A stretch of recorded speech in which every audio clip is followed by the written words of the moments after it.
جی سامعین، آپ کا اپنا قاری حاضر ہے ابن صفی کی عمران سیریز کی 16ویں کتاب خون کے پیاسے کی نئی ایپیسوڈ کے ساتھ۔ مجھے امید ہے کہ آپ یقیناً اردو ادب کی اس منفرد تخلیق سے لطف اندوز ہو رہے ہوں گے۔ اگر آپ نے اس سے پہلے والی ایپیسوڈز نہیں سنی تو ہمارے چینل کی پلے لسٹ میں جائیں اور پچھلی تمام ایپیسوڈ سنیں اور اپنے لطف کو دوبالا کریں۔ آئیے سنتے ہیں عمران سیریز کی نئی ایپیسوڈ۔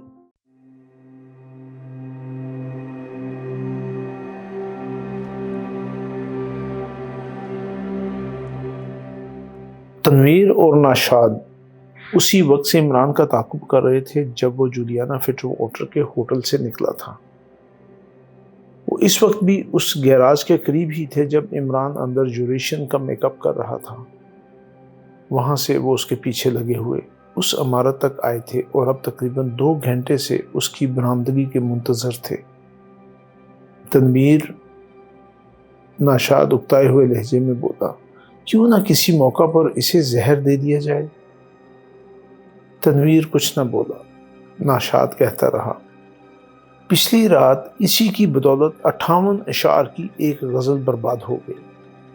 مشاعرے میں شرکت نہ کر سکا اور اب اس وقت درد سے سر پھٹا جا رہا ہے۔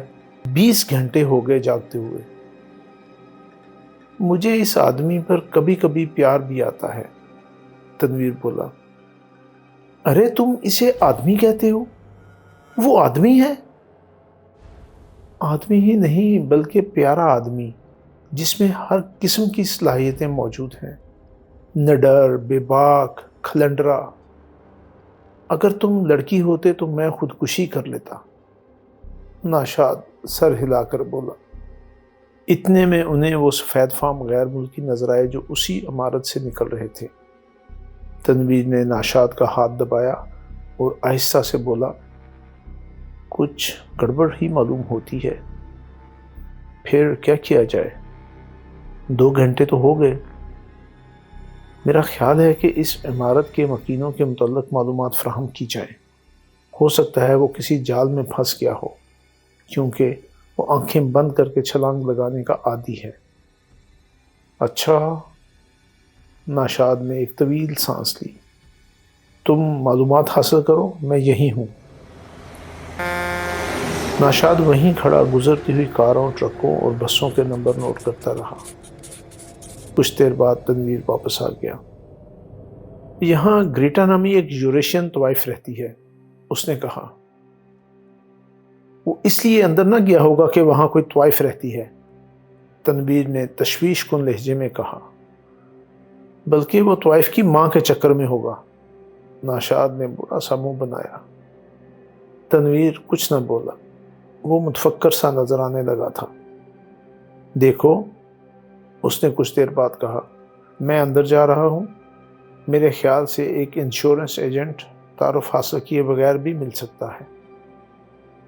اوہ چھوڑو یار، طوائف ہی تو ہے، اتنے بہانوں کی کیا ضرورت ہے؟ ڈنکے کی چوٹ پر اندر جاؤ۔ تمہیں شاید معلوم نہیں کہ سوسائٹی گرلز کا شمار پیشہ ور طوائفوں میں نہیں ہوتا۔ تنویر ناشاد کو وہیں چھوڑ کر آگے بڑھا۔ تھوڑی دیر بعد وہ عمارت کی راہداری میں کھڑا گھنٹی کا بٹن دبا رہا تھا۔ 3 منٹ تک کوئی جواب نہ ملنے پر تنویر آگے بڑھتا چلا گیا۔ اس کا دانا ہاتھ کوٹ کی جیب میں تھا اور جیب میں پڑے ریوالور پر اس کی گرفت مضبوط تھی۔ وہ چلتا رہا، پھر اس نے ایک ایک کر کے سارے کمرے دیکھنے شروع کیے، لیکن کہیں بھی کوئی آدمی دکھائی نہیں دیا۔ وہ پھر الٹے پاؤں واپس ہوا اور راہداری سے ناشاد کو بھی اندر آنے کا اشارہ کیا۔ دونوں ہی بکھلائی ہوئی نظروں سے چاروں طرف دیکھتے پھر رہے تھے۔ عمارت میں ایک بھی متنفس نظر نہ آیا۔ اکثر کمروں میں سامان اس طرح بکھرا ہوا نظر آ رہا تھا جیسے جلدی میں کچھ چیزیں نکال لی گئی ہوں۔ حالات کچھ ایسے ہی تھے جن کی بنا پر یہی سمجھا جا سکتا تھا کہ کچھ لوگ بہت جلدی میں وہاں سے رخصت ہوئے ہیں۔ پھر وہ ایک ایسے کمرے میں پہنچے جہاں انہیں فرش پر تھوڑا سا خون نظر آیا۔ یہ نشست کا کمرہ تھا۔ اوہو، ناشاد حیرت سے آنکھیں پھاڑ کر بولا، تنویر، کافی سنجیدگی سے کوئی کھیل ہوا ہے، وہ دیکھو۔ اس نے دیوار کی طرف اشارہ کیا جہاں کا پلاسٹر ادھڑ گیا تھا، اور پھر انہوں نے ریوالور کی گولی بھی نکال لی۔ میرے خدا! تنویر نے ایک لمبی سانس لی اور بولا، ایکس2 کھا جائے گا ہمیں۔ پھر وہ احمقوں کی طرح پوری عمارت میں چکراتے پھر رہے تھے۔ آخر وہ عقبی دروازے تک پہنچے جو کھلا ہوا تھا۔ باہر ایک کشادہ اور صاف ستھری گلی تھی۔ غالباً وہ لوگ اسی طرف سے فرار ہوئے تھے۔ پوچھ گچھ کرنے پر اس کی تصدیق بھی ہو گئی۔ سامنے ہی والے مکان کے ایک آدمی نے بتایا کہ آدھ گھنٹہ پہلے ایک اسٹیشن ویگن میں گریٹا کسی مریض کو ہسپتال لے گئی ہے۔ مریض غالباً بخار کی تیزی کی وجہ سے بے ہوش تھا۔ گیا ہاتھ سے، تنویر مغموم لہجے میں بولا۔ یہ انجام تو ظاہر ہی تھا، ایک نہ ایک دن اس کے علاوہ اور کیا ہوتا۔ وہ کریک تھا ناشاد۔ میں اس کے لیے مغموم ہوں، اور میں تو ناشاد ہی ہوں ساری عمر دنیا کے لیے۔ تم اس سے زیادہ کریک معلوم ہوتے ہو۔ انہوں نے اسی عمارت کے فون سے پولیس کو اطلاع دی کہ وہاں ایک واردات ہو گئی ہے، اور پھر چپ چاپ وہاں سے روانہ ہو گئے۔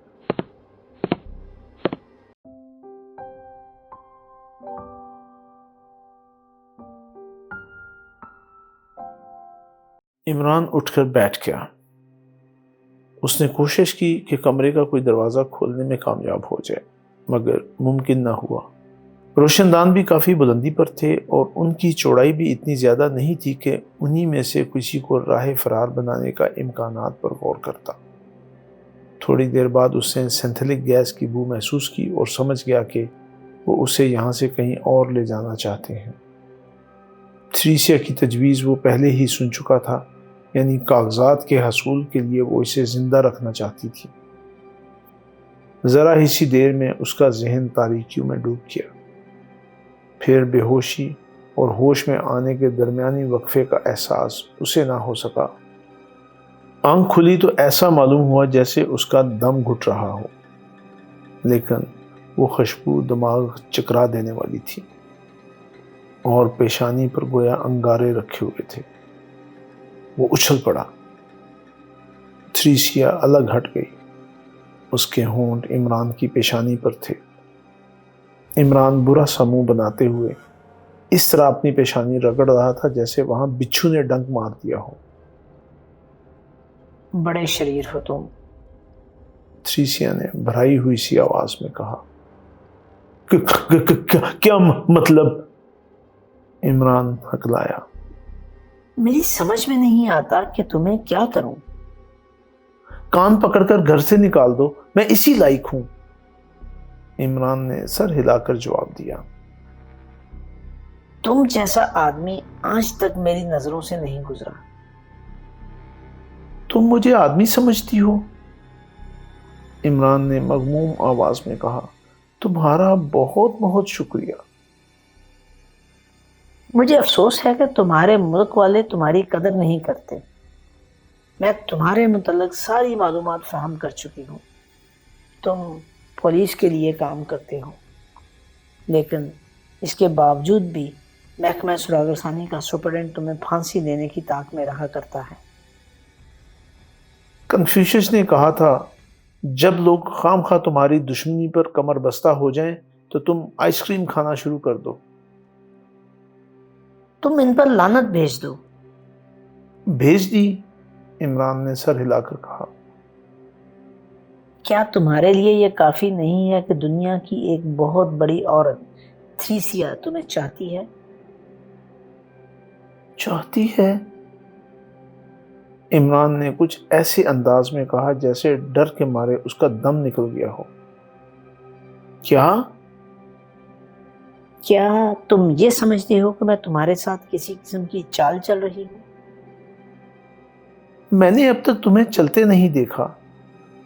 سنا ہے اگر خوبصورت عورت کی چال بھی حسین ہو تو سرپیٹک مہمہ نمبر 113 کا اول انعام مبلغ 1 لاکھ روپیہ 4 لاکھ خوش نصیبوں میں برابر تقسیم کر دیا جاتا ہے۔ عمران ڈیئر، سنجیدگی سے، یہ میری زندگی اور موت کا سوال ہے۔ میں محسوس کرتی ہوں کہ تمہارے بغیر میری زندگی محال ہو جائے گی۔ ارے باپ رے، کیا تم سچ کہہ رہی ہو؟ عمران خوفزدہ آواز میں بولا۔ تم ڈرتے کیوں ہو؟ تھریسیا تمہیں دھوکہ دے سکتی ہے اور نہ تمہارے لیے خطرناک ہو سکتی ہے۔ وہ تو ٹھیک ہے، مگر میرے والد صاحب۔ ہاں، میں جانتی ہوں، وہ محکمہ سراغ ثانی کے ڈائریکٹر جنرل ہیں اور تمہاری نالائکیوں کی بنا پر تم سے قطع تعلق کر چکے ہیں۔ وہ تو ٹھیک ہے، لیکن ایسی صورت میں وہ مجھے ڈھونڈ کر قتل کر دیں گے۔ کیسی صورت میں؟ اگر مجھے بھی تم سے محبت ہو جائے، تم نہیں سمجھ سکتی، عمران نے رو دینے والی آواز میں کہا۔ یہ ایک خاندانی ٹریجڈی ہے۔ میرے دادا صاحب کو کسی سے عشق ہو گیا تھا، اس نے ان کا دل توڑ دیا۔ انہوں نے اپنی داڑھی صاف کرا دی، مونچھیں صاف کرا دی اور دن رات آئینے کے سامنے بیٹھے رہنے لگے۔ جب ان کی محبوبہ نے کسی دوسری آدمی سے شادی کر لی تو انہوں نے اپنے سر کے بال بھی صاف کرا دیے، حتیٰ کہ بھویں بھی مڑوا ڈالی اور دن رات آئینے کے سامنے بیٹھے رویا کرتے تھے۔ پھر انہوں نے ایک دن بہت بڑی قسم کھائی تھی، ایسی قسم جس نے آئندہ نسلوں کا کیریئر بھی برباد کر دیا۔ انہوں نے کہا تھا کہ اگر میری اولاد میں سے کسی نے بھی کبھی عشق کیا تو اسے گولی مار دی جائے گی۔ پھر میرے باپ عشق کرنے کی ہمت نہیں کر سکے اور میرے پیدا ہوتے ہی انہوں نے مجھے دھمکانا شروع کر دیا تھا۔ اب بھی اکثر فون پر مجھے دھمکیاں دیتے رہتے ہیں، کہتے ہیں کہ ہمارے درمیان ہر قسم کے تعلقات ختم ہو چکے ہیں، لیکن اگر تم نے کبھی کسی سے عشق کرنا چاہا تو ہر جگہ پہنچ کر تمہیں جان سے مار دوں گا۔ اب تم خود سوچو، یہ کیسے ممکن ہے؟ بے تکی بکواس کر کے وقت برباد نہ کرو۔ تھریسیا مسکرائی۔ تم مجھے اپنے مصنوعی پاگل پن کے جال میں نہیں پھنسا سکتے۔ تم خود ہوگی پاگل۔ عمران بگڑ گیا۔ صاف صاف کیوں نہیں کہتی کہ تمہیں کاغذات کی ضرورت ہے اور اب تم یہ حربہ استعمال کر رہی ہو؟ تھریسیا برا سا منہ بنا کر بولی۔ سسیرو تشدد کا ماہر ہے، نت نئے طریقے ایجاد کرتا ہے۔ میں نہ جانے کتنوں کو اس کی گرفت میں بلبلاتے دیکھ چکی ہوں۔ تمہاری کیا حقیقت ہے؟ اچھا، اپنے اس سسیرو سے کہو کہ مجھ پر تشدد کرے۔ دیکھو، میں ایک بار پھر کہتی ہوں کہ اب کاغذات میں مجھے دلچسپی نہیں رہ گئی۔ میں تو تمہیں حاصل کرنا چاہتی ہوں۔ اس کے لیے تمہیں میرے ماں باپ سے گفت و شنید کرنی پڑے گی، عمران نے بڑے خلوص سے کہا۔ تم ان کا تحریری اجازت نامہ لاؤ، میں تم سے محبت کرنے لگوں گا۔ اچھا، تھریسیا دانت پیس کر بولی۔ میں تمہیں دیکھ لوں گی۔ اور جو کچھ بھی نظر آئے اس کے انجام سے مجھے بھی آگاہ کر دینا۔ میرا پتہ ہے۔ تھریسیا اس کی پوری بات سننے کے لیے وہاں نہیں ٹھہری۔ عمران اس کے قدموں کی آواز سنتا رہا۔ اسے حیرت ہوئی کہ کمرے کا دروازہ بند نہیں کیا گیا تھا۔ یہ کمرہ غالباً خوابگاہ کی حیثیت سے استعمال کیا جاتا تھا، کیونکہ عمران اس وقت ایک آرام دہ بستر پر موجود تھا۔ مسہری بڑی شاندار تھی۔ اس کے علاوہ کمرے کے دوسرے ساز و سامان سے بھی یہی ظاہر ہوتا تھا کہ وہ خوابگاہ ہی ہو سکتی ہے۔ عمران مسہری سے اچھل کر فرش پر آیا، جوتے پہنے اور کمرے سے باہر نکلنے کی کوشش کی، لیکن دوسرے ہی لمحے میں کمرے میں آ گرا۔ اس کی نظر راہداری میں بکھرے ہوئے تاروں پر نہیں پڑی تھی۔ ان تاروں میں کرنٹ موجود تھا۔ شاید تھریسیا نے یہاں سے نکلنے کے بعد سوئچ آن کر دیا تھا۔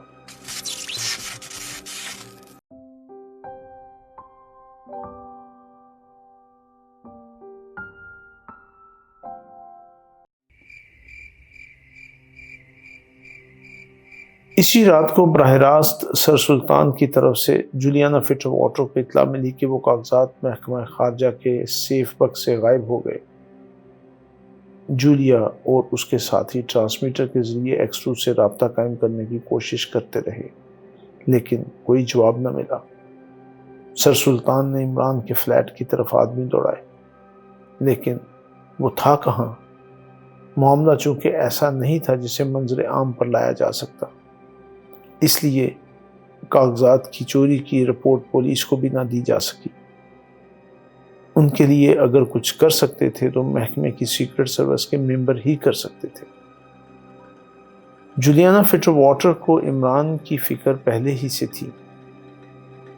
اس وقت سے جب تنویر اور نشاد نے اس کی گمشدگی کی اطلاع دی تھی، اس کے بقیہ ساتھی شہر میں پھیل گئے تھے اور وہ اپنے ہوٹل کے کمرے میں بیٹھی ٹرانسمیٹر پر ان پیغامات کو سن رہی تھی۔ دفتن اسے تنویر کی طرف سے ایک امید افزا پیغام ملا۔ وہ کہہ رہا تھا، جولیا، میں ایک آدمی کے تعاقب میں ہوں۔ وہ ایک غیر ملکی ہے جسے ہم نے اس عمارت سے نکلتے دیکھا تھا۔ جولیا نے اسے اس پر نظر رکھنے کی تاکید کی اور دوسروں کے لیے پیغامات نشر کرنے لگی۔ پھر اس نے فون پر سر سلطان سے رابطہ قائم کیا۔ جولیا اسپیکنگ سر۔ کیا بات ہے؟ دوسری طرف سے آواز آئی۔ وہ کاغذات کس وقت غائب ہوئے؟ کچھ نہیں کہا جا سکتا، ہو سکتا ہے دن کو کسی وقت غائب ہوئے ہوں۔ سیف کھلا ہوا دیکھا گیا ہے اور اسی رات کی بات ہے، میں نے خود دیکھا تھا اپنی آنکھوں سے۔ آپ اس وقت رات کو وہاں؟ جولیا نے حیرت سے دہرایا۔ ہاں، ایک ضروری دستاویز مکمل کرانی تھی۔ اب وہ کاغذات بہت ضروری ہو گئے ہیں، انہیں ہر حال میں ملنا ہی چاہیے۔ کوشش جاری ہے جناب، چیف آفیسر صاحب سے اب تک رابطہ نہیں قائم کیا جا سکا۔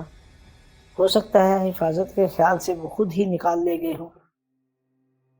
پتہ نہیں، سر سلطان نے سلسلہ منقطع کر دیا اور جولیا کسی گہری سوچ میں ڈوب گئی۔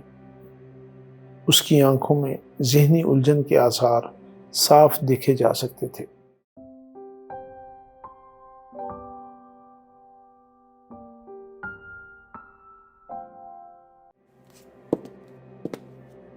تریسیا نے راہداری میں رک کر سوئچ آف کر دیا اور آہستہ آہستہ چلتی ہوئی کمرے میں داخل ہوئی۔ سامنے ہی عمران فرش پر چت پڑا ہوا تھا۔ اس کی آنکھیں بند تھیں اور وہ اس طرح گہرے گہرے سانس لے رہا تھا جیسے دم اکھڑ چکا ہو۔ تریسیا جھپٹ کر اس کے قریب پہنچی اور جھک کر دیکھنے لگی۔ پھر وہ تیزی سے اٹھ کر سوئچ بورڈ کے قریب آئی اور اس پر لگے ہوئے ایک بٹن پر انگلی رکھ دی۔ دوسرے ہی لمحے میں عمارت کے مختلف حصوں میں گھنٹیاں بجیں اور جلد ہی 6 آدمی وہاں پہنچ گئے، جن میں سسیرو بھی تھا۔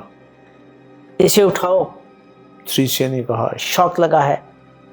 مرنے دیجئے، سسیرو نے لاپرواہی سے کہا۔ یہ خیال فضول ہے کہ اس سے کاغذات کے متعلق کچھ معلوم ہو سکے گا۔ کیا تم نے سنا نہیں میں نے کیا کہا ہے؟ اٹھاؤ، سسیرو نے دوسروں سے کہا۔ میں تم سے کہہ رہی ہوں۔ سسیرو برا سا منہ بناتے ہوئے جھکا اور پھر وہ عمران کو وہاں سے اٹھا کر ایک کمرے میں لے آئے۔ اسے ایک بڑی میز پر لٹا دیا گیا اور بجلی کا اثر زائل کرنے کے لیے مختلف تدابیر اختیار کی جانے لگیں۔ حقیقت یہ ہے کہ عمران کی ایکٹنگ بڑی شاندار تھی۔ وہ قطعی ہوش میں تھا۔ اس نے یہ حرکت محض اسی لیے کی تھی کہ کسی طرح عمارت سے نکل سکے۔ اسے شوق ضرور لگا تھا، مگر اتنا شدید نہیں کہ وہ بے ہوش ہو جاتا۔ تھوڑی دیر کے لیے ضرور اس کا جسم مفلوج ہو کر رہ گیا تھا، لیکن اب وہ پھر پہلے ہی کسی توانائی محسوس کر رہا تھا اور کسی وقت بھی انہیں متحیر کرنے کے لیے اچانک کوئی حرکت کر سکتا تھا۔ مگر اب سوال یہ تھا کہ اسے کس طرح یہاں سے نکلنا چاہیے۔ وہ نہایت اطمینان سے آنکھیں بند کیے پڑا یہی سوچتا رہا۔ دفتن کسی کے قدموں کی آواز سنائی دی اور ایک طویل القامت آدمی کمرے میں داخل ہوا۔ اس کے جسم پر لمبا سیاہ کوٹ تھا، جس کے کالر کانوں تک اٹھے ہوئے تھے اور فلٹ ہیٹ کا گوشہ نیچے جھکا ہوا تھا۔ اس کے ہاتھ میں چمڑے کا ایک چھوٹا سا سوٹ کیس نظر آ رہا تھا۔ الفونسے؟ تھریسیا نے آہستہ سے کہا۔ ہاں مادام، کاغذات حاصل کر لیے، سسیرو سے اتنا بھی نہ ہو سکا۔ تم آئے کب؟ کئی دن سے یہاں ہوں، اس دوران میں نالائق آدمیوں کی کارگزاریاں دیکھتا رہا۔ اوہ، مگر یہ کون ہے؟ ارے یہ تو وہی ہے، کیا ہوا؟ اس نے کوٹ کے کالر نیچے گرا دیے اور عمران کو گھور رہا تھا۔ یہ لمبوترا چہرہ اور عقاب کی چونچ کی سی ناک رکھتا تھا۔ آنکھیں بھوری اور چمکیلی تھیں، ہونٹ باریک اور تھوڑی معمول سے بڑی تھی۔ بہرحال وہ خد و خال کے اعتبار سے ایک انتہائی درجہ اذیت پسند آدمی معلوم ہوتا تھا۔ ہاں یہ عمران ہے۔ تھریسیا بے دلی سے بولی۔ میں کوشش کر ہی رہی تھی اس سے کاغذات کے متعلق معلومات حاصل کروں، لیکن الیکٹرک شاک سے بے ہوش ہو گیا۔ عمران میک اپ میں نہیں تھا۔ شاید پہلی ہی بے ہوشی کی حالت میں تھریسیا نے اس کا چہرہ صاف کرا دیا تھا۔ اسے ہر حال میں مر جانا چاہیے مادام۔ تھریسیا نے اس کے علاوہ اور کچھ نہیں کہا۔ پہلے مجھے ہوش میں آ جانے دو، عمران نے آنکھیں کھولے بغیر کہا۔ کمرے میں سناٹا چھا گیا۔ عمران کوہنیاں ٹیک کر اٹھا اور میز ہی پر بیٹھا رہا۔ اس نے تھریسیا کی طرف دیکھا جس کی آنکھوں میں جھنجھلاہٹ کے آثار تھے۔ بہرحال اس نے دروازے کے قریب ایک سٹول پر وہی سوٹ کیس رکھا ہوا دیکھا جس کے لیے وہ اب تک طرح طرح کے مصائب جھیلتا رہا تھا۔ دفعتاً اس نے کہا، یہ کس کا خیال ہے کہ مجھے اب مر جانا چاہیے؟ اس نے ایک ایک کے چہرے پر جواب طلب انداز میں نظر ڈالی۔ وہ سب خاموش رہے۔ تھریسیا اپنا نچلا ہونٹ چبا رہی تھی۔ دفعتاً الفونسے آگے بڑھا اور اس نے اپنے دونوں ہاتھ عمران کے کانوں کی طرف بڑھائے، لیکن دوسرے ہی لمحے میں عمران کا سر اس کے سینہ پر پڑا اور وہ کئی گز پیچھے کھسک گیا۔ عمران چھلانگ لگا کر میز کے نیچے آ گیا۔ بقیہ آدمی چاروں طرف پھیل گئے۔ ٹھہرو، تھریسیا ہاتھ اٹھا کر بولی۔ سب لوگ الگ رہیں۔ الفونسے، اسے شاید اپنی طاقت اور مکاری پر بڑا گھمنڈ ہے، تم اسے سیدھا کرو۔ سسیرو نے پھر برا سا منہ بنا کر کچھ کہنا چاہا مگر پھر خاموش ہی رہا۔ الفونسے اپنا اوور کوٹ اتار رہا تھا۔ میز ایک طرف ہٹا دی جائے، تھریسیا نے کہا۔ فوراً ہی تعمیل کی گئی۔ اب الفونسے کے جسم پر ایک قمیض اور پتلون رہ گئی تھی اور وہ کسی دیو کی طرح کھڑا عمران کو اس طرح گھور رہا تھا جیسے اس بالشتیہ نے اس کی توہین کی ہو۔ وہ عمران سے کہیں زیادہ لمبا اور توانا معلوم ہوتا تھا۔ دفعتاً اس نے اپنے دونوں ہاتھ اس طرح پھیلائے جیسے اسے بازوؤں میں لے کر اس وقت تک بھیجتا رہے گا جب تک کہ اس کا دم نہ نکل جائے۔ وہ آگے بڑھا اور عمران سہمے ہوئے انداز میں پیچھے ہٹتا رہا۔ بقیہ لوگ دور کھڑے تھے اور تھریسیا میز سے ٹکی ہوئی تھی۔ نہ جانے کیوں عمران کو خوفزدہ دیکھ کر اس کے چہرے سے اضطراب ظاہر ہونے لگا تھا۔ عمران خوفزدہ انداز میں پیچھے ہٹتا رہا۔ دفعتاً الفونسے نے اس پر چھلانگ لگائی۔ عمران تھوڑا سا جھکا اور اس کی ٹانگوں سے نکل کر سوٹ کیس پر جھپٹا مارا۔ چشمے زدن میں وہ کمرے سے باہر تھا اور الفونسے منہ کے بل فرش پر۔ اس کے منہ سے نکلنے والی گالی دھاڑ میں تبدیل ہو گئی۔ پکڑو، دوڑو، سور کے بچوں! وہ خود بھی اٹھ کر دروازے کی طرف جھپٹا۔ سب نکل گئے کمرے سے مگر تھریسیا بے حس و حرکت وہیں کھڑی رہی۔ اس کی آنکھوں سے اطمینان مترشح تھا اور ہونٹوں پر خفیف سی مسکراہٹ، لیکن دوسرے ہی لمحے میں یہ مسکراہٹ غصے میں تبدیل ہو گئی کیونکہ اس نے فائروں کی آوازیں سنی تھی۔ اسے اپنے آدمیوں کی حماقت پر غصہ آ گیا۔ گو کہ یہ عمارت زیادہ آباد حصے میں نہیں تھی، پھر بھی اس قسم کی بد احتیاطی اس کی دانست میں خطرناک تھی۔ وہ بڑے غصیلے انداز میں دروازے کی طرف بڑھی ہی تھی کہ الفانسے اسے ٹکراتے ٹکراتے بچا۔ مادام، پولیس، جلدی کیجیے ورنہ شاید ہم گر جائیں گے یا شاید گر چکے ہوں۔ اس کے ساتھ سسیرو بھی تھا۔ کاغذات؟ تھریسیا نے کپ کپاتی ہوئی آواز میں کہا۔ گئے، جلدی، وہ لوگ انہیں روکنے کی کوشش کر رہے ہیں۔ الفانسے نے تھریسیا کا ہاتھ پکڑا اور وہ تینوں ایک طرف دوڑنے لگے۔ عمارت کا عقبی دروازہ بڑی جلدی سے کھولا گیا اور وہ باری باری باہر کود گئے۔ دور تک کھیتوں کے سلسلے تاریکی میں ڈوبے پڑے تھے۔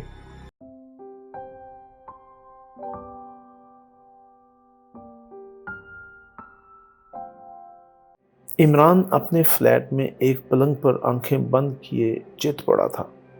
کمرے میں جولیانا فٹر واٹر کے علاوہ تنویر اور ناشاد بھی موجود تھے۔ اچانک عمران نے لیٹے لیٹے چھلانگ لگائی اور فرش پر کھڑا ہو گیا۔ ارے! جولیا حیرت سے بولی۔ تمہارے پیر میں تو موچ تھی۔ اب ٹھیک ہو گئی، عمران بڑی سعادت مندی سے سر ہلا کر بولا۔ تنویر نے کہکا لگایا۔ ناشاد نے بھی دانت نکالے لیکن پھر اس طرح منہ بند کر لیا جیسے کسی غلطی کے ارتکاب سے خود کو بچایا گیا ہو۔ دیکھو نا، اب بالکل ٹھیک ہوں۔ عمران نے 2-3 بار پینترے بدلے۔ تو خواہ مجھے رات بھر بور کرتے رہے تھے۔ جولیا نے غصیلے لہجے میں کہا۔ پھر کیا کرتا؟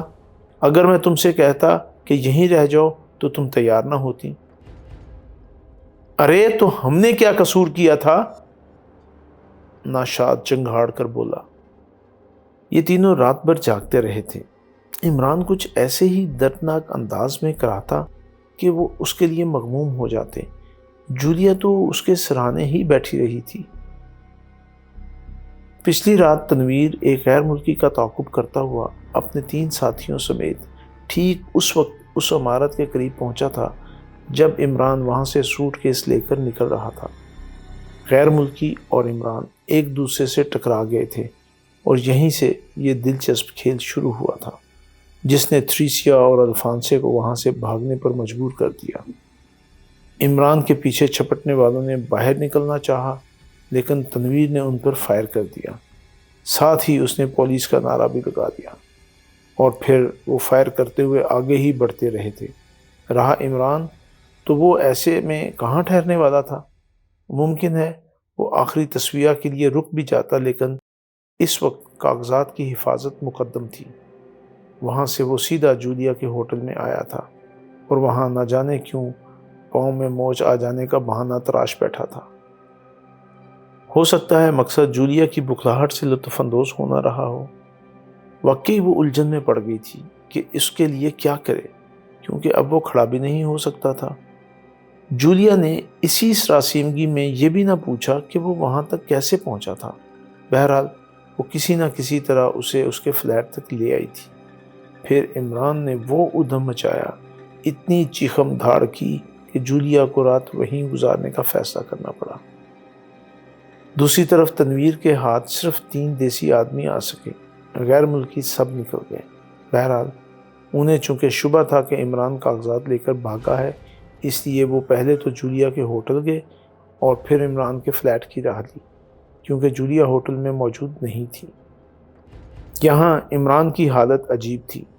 ڈاکٹر کہہ رہا تھا کہ پیر میں موچ نہیں ہے، اگر موچ ہوتی تو ورم بھی ہوتا، مگر وہ چیخ رہا تھا کہ اگر موچ نہیں ہے تو میں کھڑا کیوں نہیں ہو سکتا، میرا پیر کیوں ٹوٹا جا رہا ہے۔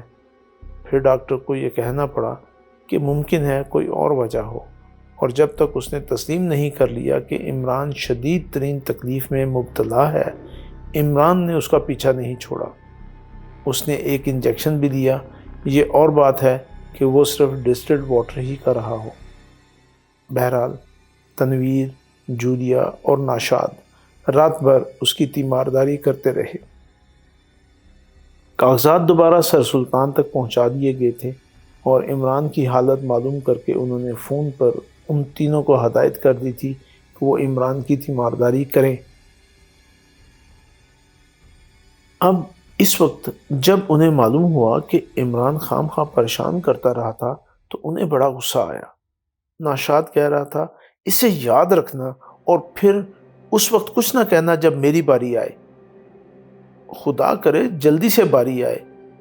عمران نے بڑے خلوص سے کہا، تمہاری دونوں ٹانگیں ٹوٹ جائیں اور میں تیمارداری کر کے بدلہ اتار سکوں، آمین۔ اگر میں نہ پہنچتا تو تمہارا کیا حشر ہوتا پچھلی رات؟ تنویر نے برا سا منہ بنا کر کہا، تمہیں کاغذات کی ہوا بھی نہ لگتی اور میں لکھ پتی ہو جاتا۔ عمران نے مسکرا کر کہا، مگر تم لوگوں کو نہ جانے کس گدھے نے اس محکمے کے لیے منتخب کیا ہے؟ تم سے اتنا بھی نہ ہو سکا کہ تھریسیا یا الفانسے کو پکڑ سکتے؟ ارے پکڑا بھی تو انہیں جو میرے ایک اشارے پر ہتھکڑیوں کے لیے اپنے ہاتھ خود ہی پیش کر دیتے۔ بس ختم کرو، جولیا اٹھتی ہوئی بولی، آئندہ تم سے بات نہ کی جائے گی۔ ارے تم سب بیک وقت خفا ہو گئے۔ میں دعا کروں گا کہ خدا مجھے جلد تم لوگوں کی تیمارداری کا موقع دے۔ خدا کرے تمہارے چیچک نکل آئے تاکہ میں رات بھر جا کر تمہاری دیکھ بھال کروں۔ خدا کرے تنویر کم از کم ایک ہفتے کے لیے اندھا ہو جائے تاکہ میں اس کی خدمت کر کے بدلہ اتار سکوں۔ خدا کرے ناشاد، بس خاموش رہو، ناشاد دھاڑا، ورنہ میں تمہارے حلق میں گھونسا اتار دوں گا۔ اچھا جاؤ، عمران نے ٹھنڈی سانس لی، تم لوگوں کی وجہ سے میں ہمیشہ خسارے میں رہتا ہوں، مگر ابھی کیا ہے، الفانسے اور تھریسیا آسانی سے شکست کھانے والوں میں سے نہیں ہیں، اور یہ میں جانتا ہوں کہ ابھی ان کاغذات کی کوئی قیمت یا اہمیت نہیں ہے۔ کیوں؟ جولیا نے پوچھا۔ اپنے چچا ایکسٹرو سے پوچھنا، مگر شاید اس کے فرشتوں کو بھی علم نہ ہو۔ ارے جک مار رہا ہے، تنویر نے جولیا کی طرف دیکھ کر کہا، اور پھر وہ تینوں عمران کو برا بھلا کہتے ہوئے فلیٹ سے چلے گئے۔